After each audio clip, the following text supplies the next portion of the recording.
the YYC Soccer Podcast. My name is Jason Kmet, and my co-host is Scott Strasser. Hi, Scott. Hey, Jason. Another week, another episode of our podcast, and I think this week's is another good one with lots of relevant topics to discuss and another good interview for our listeners. If you are a new listener to the podcast, what is the YYC Soccer Podcast all about, Scott? We focus on soccer in Calgary at the amateur, collegiate, and professional levels.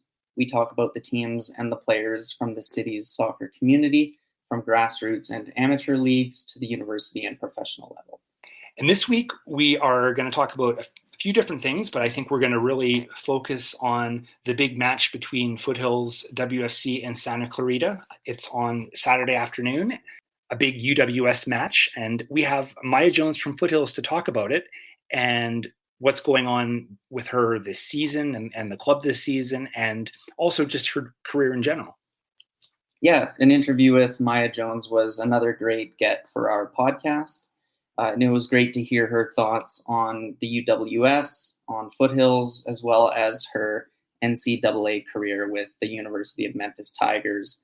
And we even talked to her a little bit about her professional and national team prospects for when she finishes up her college career later this year.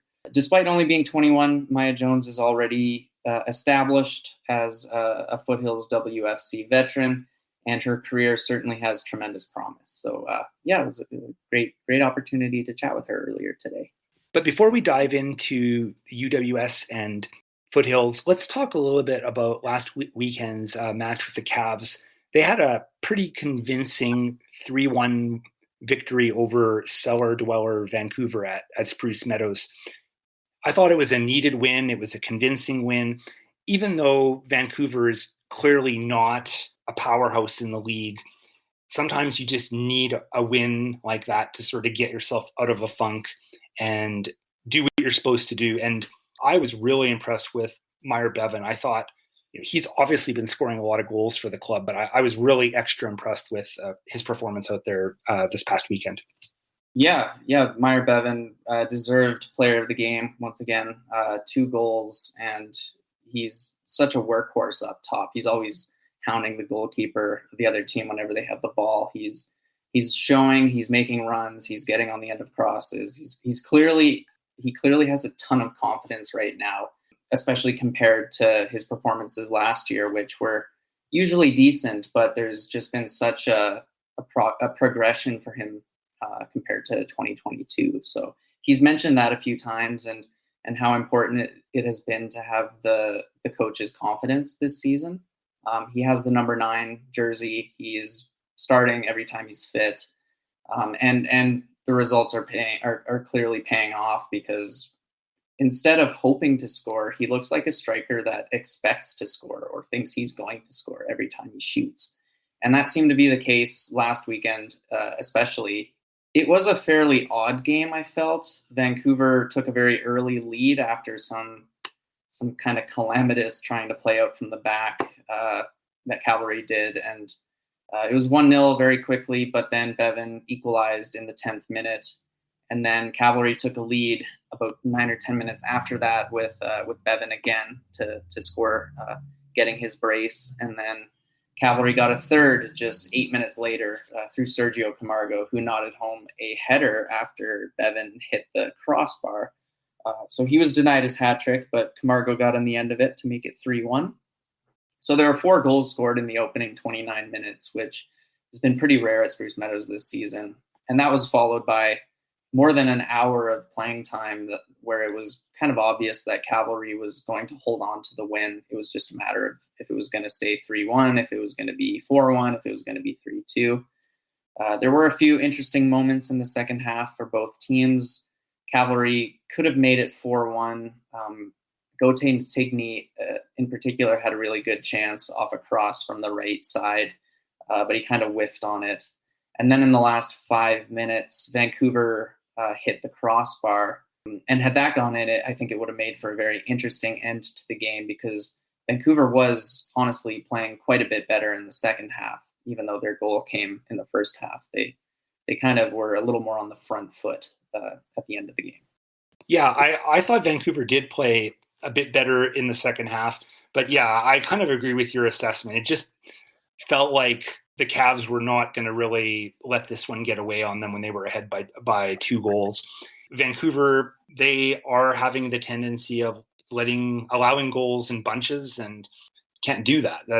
That doesn't really work when you're allowing. There was 6 in the Pacific game, and I think you mentioned, Scott, 5 in the Ottawa game. Yeah. So yeah, they're definitely struggling on that end of the pitch, I think. Yeah, their issue seems to be more at the back than at front. I mean, if you look at like Sandoval, I think is it Gail Sandoval, and then Sean Hundle, who's near the top of the league scoring charts. If he's not leading the league in scoring, I think he and Bevan might be tied on 5. I'd have to check. I think you're right. Yeah, but no, like they have some really talented players kind of sprinkled throughout the roster. They do have CPL experience within the roster. I quite like Elliot Simmons. I think he kind of split opinion among Cavalry fans, but I think he's at this point, he's played pretty much every CPL season and he's familiar with the league. He's good. I think Gabriel Bitar, who's another former Cavalry player, I think he can definitely score some goals for Vancouver this season. It just seems like there's something lacking at the defensive side and maybe the goalkeeping. I like Callum Irving, but I don't know if he's having his best season so far. So what do you think, Scott? Do you think they've turned a corner? Like, do you think this could be the start of something that could be a role for the team, a streak? I guess it's just 1 game, so it's hard to know for sure. But what are your thoughts? Yeah, I mean, I know Cavalry last year started the season quite poorly without a win in their first 3 games. And then Marco Carducci came back and they went on this really long unbeaten streak. I think it may still be the longest unbeaten streak of Cavalry's history. I don't really anticipate the same kind of dominance or the same length of unbeaten streak this season. I don't think that there's enough weak teams in the league to make for that to happen. And I'd point out that the rest of the season is probably not going to be much easier from this point forward than it has been already. I mean, even just looking at their next 2 games, Cavalry, their next opponent may be quote unquote easy in the sense that they're playing Halifax, but it is on the road. So they have a lengthy road trip all the way out to Canada's East Coast. Halifax has shown, like Cavalry, that they can grind out a lot of draws this season. It's Halifax, so you know that there's going to be a big crowd supporting the Wanderers. And they'll surely try to make things difficult for Cavalry. I mean, after that game, Cavalry is going to host York United at Spruce Meadows. But as we touched on briefly last episode, York is in really great form at the moment. So that's definitely not going to be an easy game. And I think it's just the case this season where the league as a whole has improved or caught up to Cavalry in the sense that they're just, I don't really see those kind of win streaks that they've enjoyed in the past, at least not this season. I mean, turning point, it could be in the sense that hopefully Cavalry can generate more points per game than they have done thus far. We're over a quarter into the season already, which feels kind of crazy. I keep thinking that it just started, but no, there's already, I guess it's now 8 games, 22 games to go in the regular season. And I'm sure they'll want those 22 games to go better than the last 8 have. I guess another thing to think about here is, are we going to see any transfer activity potentially with Meyer Bevan playing the way he has been and Ali Musi, who's really taken it up another level this year? Is it possible that those guys could make moves? I guess there's so many factors in play, but I think it's something that is probably worth at least thinking about and talking about. I think so too. I actually was driving home from the game, kind of kicked myself for not having thought to ask it in the post-game press conference, because I would have liked to hear what Tommy Jr. would have said if asked that question. But no, you're right. Given Cavalry's history of moving on their best players, sometimes mid-season, such as the case with Arabin Peppel and Victor Latourie last year, it's certainly a fair question. And yeah, those 2 players in particular have been making quite the names for themselves this season. I will go as far as saying the next chance I get, I will ask this question, whether it's a pre-game or post-game press conference. So let's talk a little bit about the Calgary connection regarding the Nation League games and the Canadian men's national team. We're recording this on Thursday night, and a couple hours ago, the Canadian men, they won their match. They won 2-0 against Panama, and they're off to the final on Sunday.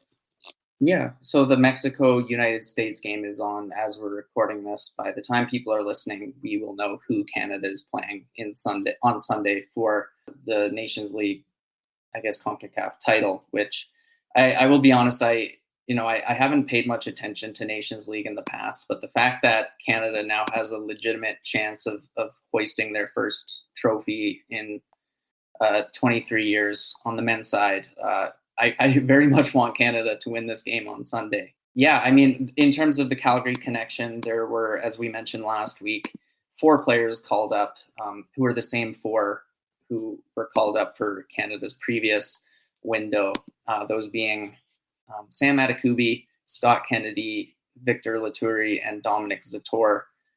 Tonight, we saw 2 of those players see the pitch.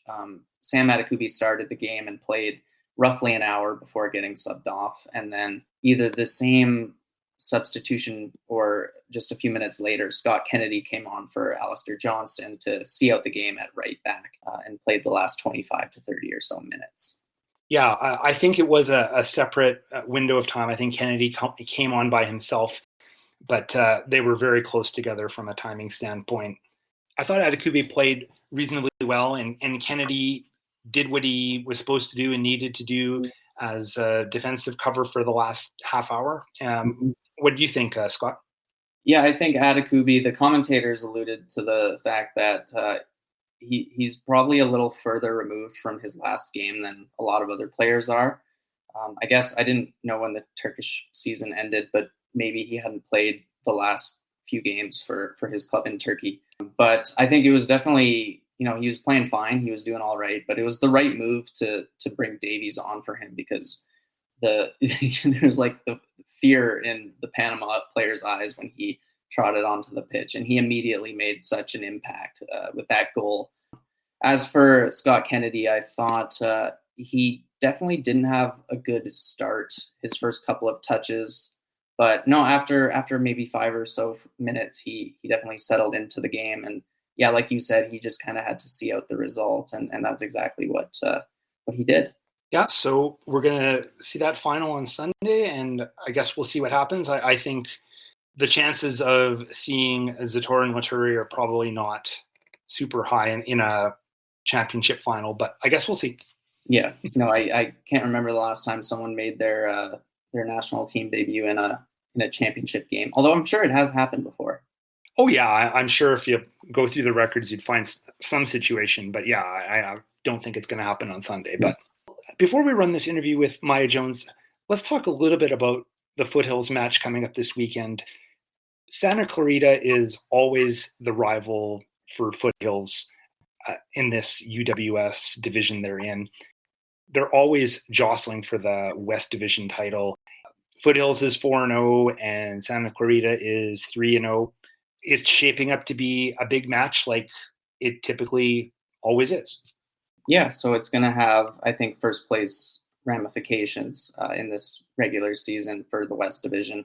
And I saw your tweet earlier. If you're only able to get to one Foothills WFC game this season, make this game the one you get to. I can't say I'm familiar with the other divisions in the UWS, but I would wager that Foothills and Santa Clarita are consistently among the top teams in the whole league, let alone the West Division. Santa Clarita is a great measuring stick for Foothills, and I'm sure it's the other way around for them as well. Santa Clarita won the UWS title in 2021 and 2016. Foothills has reached the final twice, 2019 and 2022, but they haven't lifted the trophy yet, despite being so close on those 2 occasions. Foothills would have obviously beaten Santa Clarita last year as they went 10-0. And with them playing at home this Saturday, I imagine they'll have plenty of confidence heading into it. It's clearly a big matchup. So yeah, before we run that interview, I just wanted to bring up a talking point about that game, which is I was looking at the stats, and so as we mentioned, Maya Jones has 4 goals this season. Santa Clarita has a player who's on 4 goals as well, who I did a little bit of research into. I'm going to butcher her last name, but it is Olufa Lasada Adamalekun, and she is a Jamaican women's national team striker and plays for University of Southern California during the NCAA season in the fall. And I watched her highlight videos on YouTube, and I plan to get to this game, and I hope that she's playing, because I definitely like to see Foothills defense contend with her. She seems to have it all. She's good on the ball. She has a hard, accurate shot. She dribbles at her defenders. She can pass. She's quick. So she'll be a handful to deal with, that's for sure. And you know what? I'm sure Foothills players will want to be a handful to deal with for Santa Clarita's defenders as well. So yeah, should be a really good game. And I would encourage anyone listening to this podcast to go check it out. Let's run the interview now. I'd like to welcome Maya Jones to the podcast. She's currently playing for Calgary Foothills in the UWS, and in the fall, she is playing for the University of Memphis Tigers in the NCAA. Welcome to the podcast, Maya. Thank you for having me. The UWS season is already in full swing. How do you think it's been going so far for yourself and for the club? Yeah, I mean, it's been going great. We've played 4 games, and we have a perfect 4-0 record, so it's been going really well. We have a pretty big game this weekend against Santa Clarita, which we're preparing for every day. So far the team's looking really good, and we're performing in every match. So yeah. Yeah, you referenced that match against Santa Clarita this Saturday. They've obviously been Foothills' biggest rival in your division, not just this year, but pretty much since Foothills joined the league. In your opinion, what makes them, such a great rival for Foothills? Mm-hmm. Yeah, I think honestly, it's just they're a competitive team every year, just like us. So every year we honestly prepare a really good team. They do a very good job of doing the same thing. I think they play at a very high speed, and I think their quality of players and also their coaching staff is, similar to our level. So every year it's a pretty good match, pretty good competition. This year for yourself personally, you've got 4 goals so far. How would you rate your own performance so far in the first 4 games? Yeah, I mean, I've been playing really well. I think I'm just trying to do everything I can to, help the team as a forward. That's my role. That's my responsibility, is to be clinical in front of net and score goals. So I'm just trying to do my job as best as I can. Unfortunately, I didn't even get to play in the last game, picked up a little injury, but I'm just rehabbing that right now. So I'm hoping to be able to contribute to the group for the remainder of the season. And you've been on Foothills WFC for quite a few summers now. What would you say is your favorite thing about the team and about playing in the UWS in general?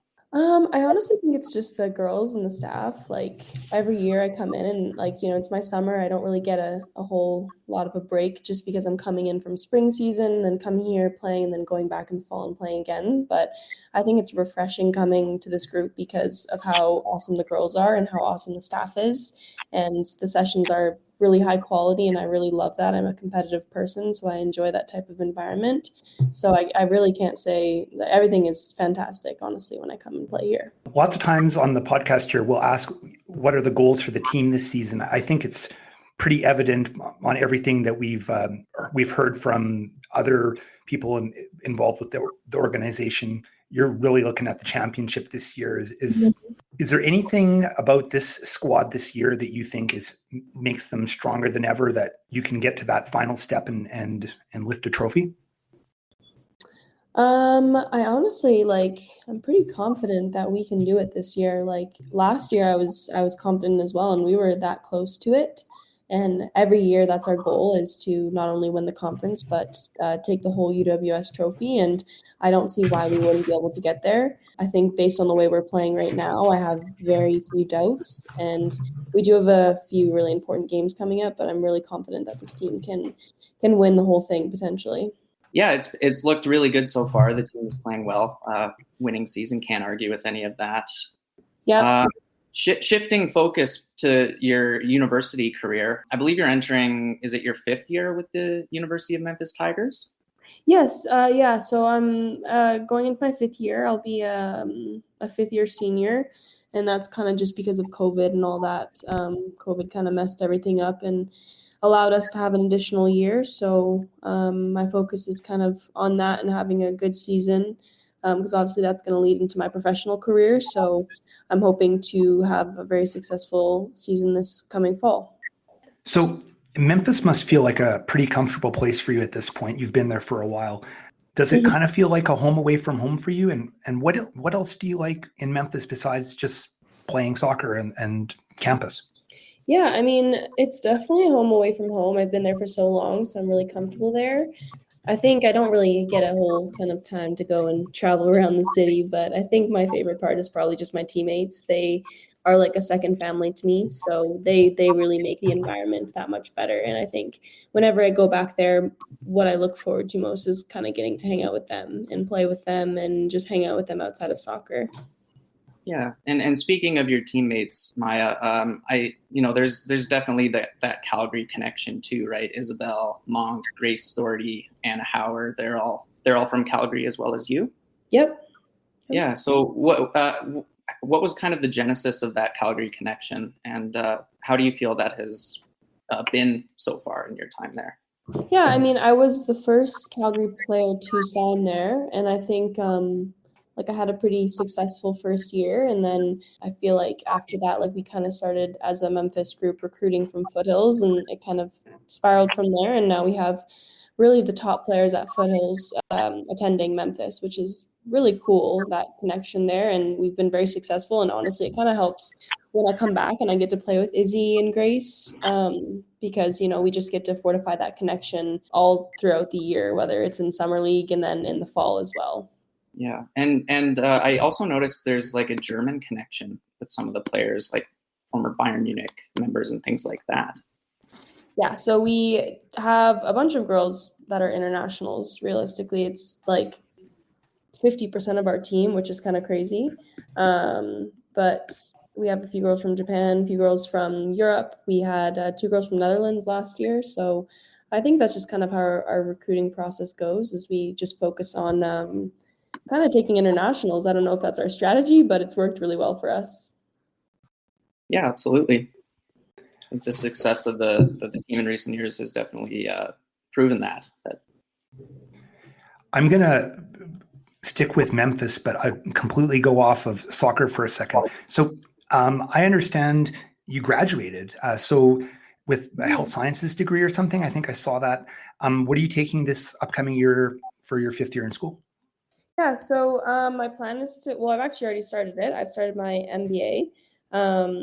So I'm kind of just hoping to continue that, and hopefully I won't be able to finish it in my career here, but I will get through about 60% of it, and then I'll probably just go back to school later on when I'm done playing pro. Nice. And shifting back to soccer, Maya, what would you say has been like the best team, or who has been the best player you've lined up against in the NCAA? That's a tough one, honestly, because I feel like I've played against a lot of good players. I don't even know if I could answer that. We probably against Duke. I couldn't even name one of them like specifically because they were all fantastic, but Duke's back line was probably the hardest opponent that I've played against. But, I've also played against girls in UWS that have been just as hard. Zoe Burns is on Santa Clarita. She's had national team caps, so she's obviously a really good player. But quite a few really good fullbacks that I've ran against for sure. Mm-hmm.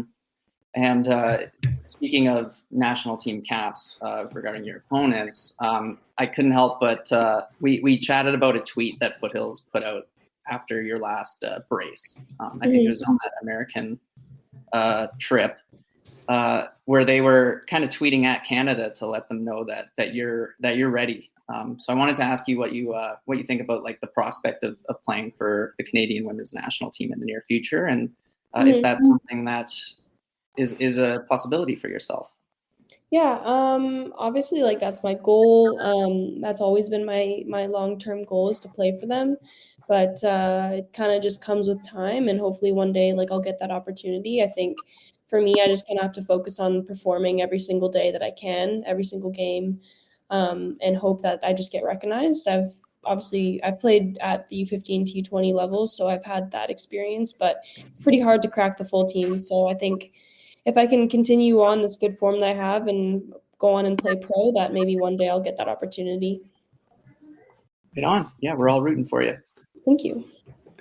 We've kind of already alluded to this a bit here in your last answer, but after you finish your career in Memphis and have another solid season, what are your goals, I guess, beyond that? And I think we've already talked a little bit about this, but do you care to elaborate? Like, are you hoping to play in Project 8, or like, I guess it's a little hard to project too far ahead, but what are your thoughts? Yeah, kind of my goal is at the end of the season, I'm gonna put my name in the NWSL draft, and my hope is basically to get drafted, but it's pretty difficult as an international student or an international player to get drafted just because they have so few spots. So that's the goal. And then following that, if I don't get drafted, I'm gonna go to Europe. And I'm really indifferent about where I play. I just want to get a high level club in Europe. And then the plan is once 2025 starts, I'd like to come back and play for Foothills at Project 8. So I think it's honestly a really amazing opportunity to be able to play for my hometown in the first professional league. So I would never pass up that opportunity. Yeah. It sounds like there's a bit of a roadmap that's in the works, and be cool to see that all come to fruition. And yeah, like I said, we're all rooting for you. So congrats on the strong season so far, Thank Maya, you. and best of luck with the game against Santa Clarita this Saturday, and then the games that fall after that. Thank you so much. Thanks for having me. Thanks, Maya. Thanks again to Maya Jones for taking the time to do the interview. It was great to hear from her. And she, like we said kind of before we ran the interview and just started this episode, her career is appearing to be on a great trajectory. She's obviously going to wrap up her college career. It was neat to hear her say that she intends to enter her name into the NWSL draft. That would be great to see her play in that league. And she also touched upon the opportunity of playing in Europe as well. And we, previously interviewed Sarah Kinsner, who managed to do that briefly before the pandemic kind of halted plans. But no, Maya has a ton of promise, and it would be great to see her play for the national team in the near future. And it was great to talk to her. I thought it was really good that how she described her planned career path.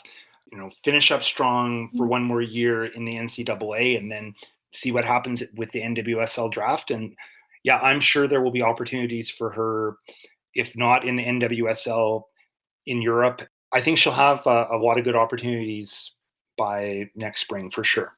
Yeah, and then Project 8 is not too far away, so she might be playing back in her hometown sooner than you realize. So what else do we have going on this week in the world of Calgary soccer, Scott? I think we've got some League One. Yeah, as usual, the League One games are on Friday evening. Today, when the episode is released, Calgary Foothills will be playing at Broadview against BTB on the men's side. So that should be a good game. Those have been two of the strongest teams in the League One Alberta men's division this season. Cavalry U21s don't appear to be playing again until June 23rd. But on the women's side, Calgary Foothills play BTB up in Edmonton, and Blizzard have a break until June 23rd. So yeah, lots of soccer going on, as is the case in mid-June in Calgary. Yeah, we'll have a couple interesting matches. So yeah, definitely stuff going on. Anything else you want to add, Scott? No, I just want to point out I'm hoping to bring my camera to Broadview on Saturday afternoon to watch that game and get some action shots.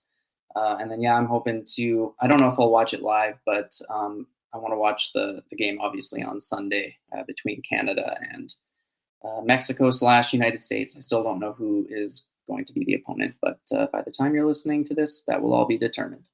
Thank you for listening to the YYC Soccer Podcast. You can subscribe to this podcast by using all the usual podcasting platforms. Head over to our website at yycsoccer.com for more information on how to subscribe or to leave a question or comment. You can also follow us on Twitter at YYC Soccer 403. Thanks for listening.